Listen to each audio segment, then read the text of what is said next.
Hi guys! Welcome to Zadia dito sa Greenfield City, Santa Rosa, Laguna. This is Bryce Chodoro and today I'll be giving you a full tour of this beautiful development.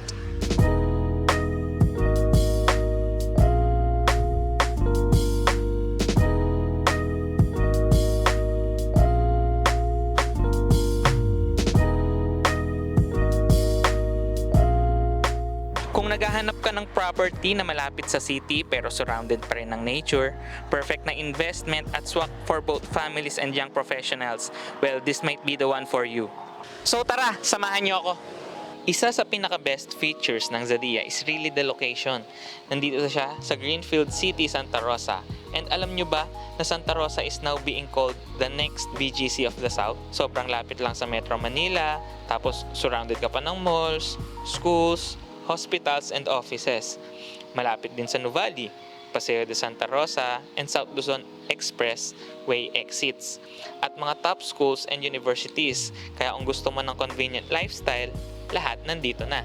So guys, itong si Zadia is a 5-tower mid-rise condo development na ang focus talaga is modern city living with nature. Dito, you don't just get a condo unit, you get an entire community na surrounded by open spaces and greenery. Si Greenfield, ang developer, is known for building sustainable and well-planned communities. Kaya dito, you'll really feel na balanced ang buhay mo.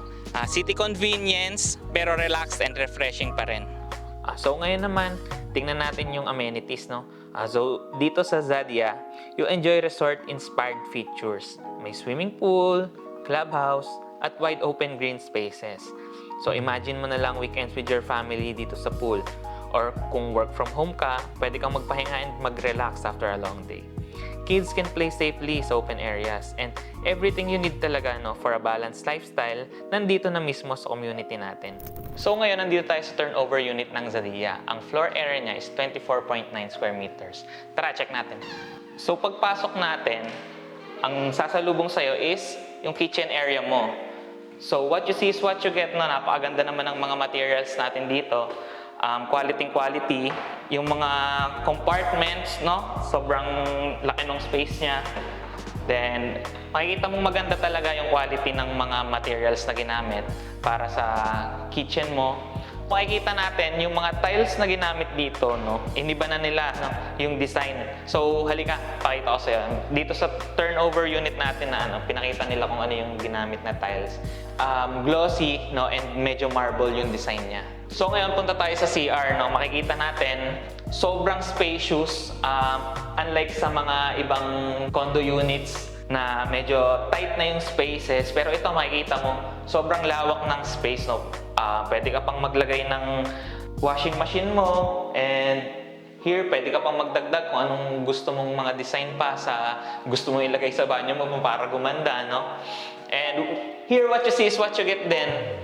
Meron ka ng kasamang shower, o kung gusto mo pa siyang palitan ng mas maganda, pwede din.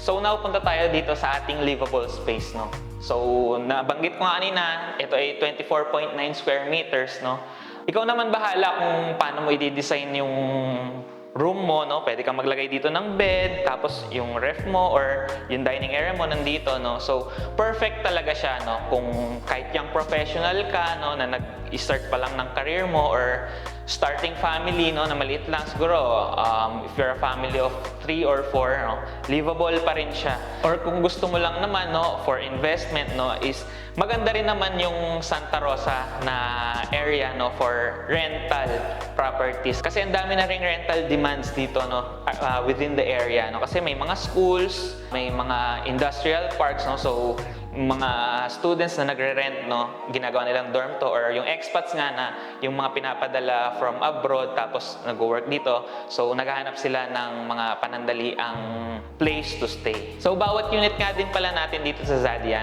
is may kasama ng balconies. If you want fresh air, labas ka lang dito. Makikita mo naman dito, greeneries talaga. So ito is just a sample, So mamaya makikita natin kung ano talaga yung view, Kung paano mamuhay sa isang Zadia unit, So ngayon, check naman natin yung dressed up unit, Ito, may mga gamit na talaga. So makikita natin kung paano nila din-design. Unlike nung kanina, di ba, lang siya, bare unit lang. So, ayun nga, pagpasok natin ng unit, di ba, kitchen agad yung sasalubong sa'yo. So, itong mga to ay hindi naman kasama sa turnover unit, no? Sariling paggawa na natin, no? It's your choice naman kung gusto mong maglagay ng overhead cabinets mo. Pero kung gusto mong makatipid sa space, no, is recommended din talaga siya. So, pasok naman tayo sa toilet and bath niya, no. Kanina nga nasabi ko, di ba? Sobrang spacious niya. So, ayan, nakapaglagay siya ng washing machine na dito. Tapos, itong shower area niya, pinaganda niya. Kita mo naman, glass, hindi pinalagyan ng glass. Pero, it's up to you din naman kung paano pagagandahin. This is just a sample lang naman.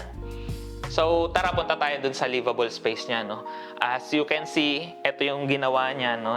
Ito, hindi rin to kasama sa turnover, no? Siya lang din nagpalagay. It's up to you nga din. And dito niya nilagay yung dining area niya. Sobrang minaximize niya yung space, no? So, ayun siya, naglagay siya ng wall-mounted shelves, no? Ikaw na ang bahala kung nilalagay mo, no? If you're a toy collector, pwede din siya dyan. Siya naman nilagyan niya ng books, no? Or, ito, pictures nila. So, ikaw din ang bahala. Tapos, as we can see, dito niya nilagay yung bed niya, no? Then, naglagay siya dito ng sofa na pang solo. Then, pinalagyan niya din ng cabinet, no? Ayan siya. So, na-maximize niya talaga yung space, no? And yung balcony niya, ayan, nilagyan niya ng curtain, no? So, kung ayaw mo ng medyo light na pumapasok, no? You can turn your room into night mode. So, ang maganda rin kasi dito is, no, yung natural light na pumapasok. Nakikita naman natin, no, from here, then papunta dito sa ating room. May natural light talaga na pumapasok. So, makatipid ka din sa kuryente in a way, no? So, ngayon, no, check naman natin yung 2 combined units ng Zadia. So, ayun, no, kung medyo nabibitin ka, no, sa isang unit, no, na 24.9 square meters, napakaliit naman nito, no. So, ito yung masasuggest ko sa'yo. Mag-combined units ka, no. Kita mo naman, ito yung isang unit, parang ginawa niya lang siyang living room. So, dito niya nilagay yung dining area niya, then dito yung living room niya, dito yung sofa niya, no, dito yung TV. Ito yung isang unit lang. Tapos yung isang unit, yun yung ginawa niyang bedroom lang niya talaga. So, halika, sama mo ako. So, ayun, punta tayo sa bedroom niya, no? Dito sa right ko, andito niya nilagay yung kanyang bathroom area.